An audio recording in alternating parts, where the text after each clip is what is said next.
წლის ბოლომდე ბათუმს 12 ახალი სკვერი შეემატება. გამწვანებისა და ლანდშაფტური დაგეგმარების სამსახურის სკვერების მოწყობას ქალაქის რამდენიმე ქუჩაზე გეგმავს.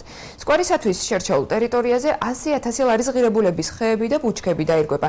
ჯამში 485 სხვადასხვა სახეობის ნარგავის შეძენა ტენდერის გზით იგეგმება. 400,000 ლარი კი 1,200,000 ერთეული სეზონურად მოყვავილე მცენარის შეძენას მოხმარდება. სკვერების მოსაწყობად სამსახური კუთვნილი სანერგე-მეურნეობიდან 3,000 ძირ მცენარეს გამოყოფს.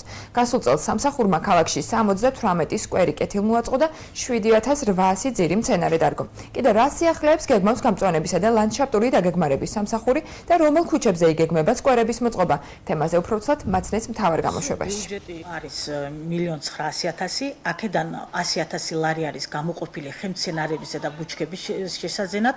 უკვე ტენდერი გამოცხადებულია და 2 მარტს მთავრდება. შარშან ჩვენ 78 სკვერი თან განახლება მოხდა და ასევე ახალი სკვერები შეიქმნა ქალაქის ტერიტორიაზე. ეს იყო როგორც ცენტრალური, ასევე რა თქმა უნდა გარეუბანი. წელს დაგეგმილია 12 ახალი სკვერის გაკეთება.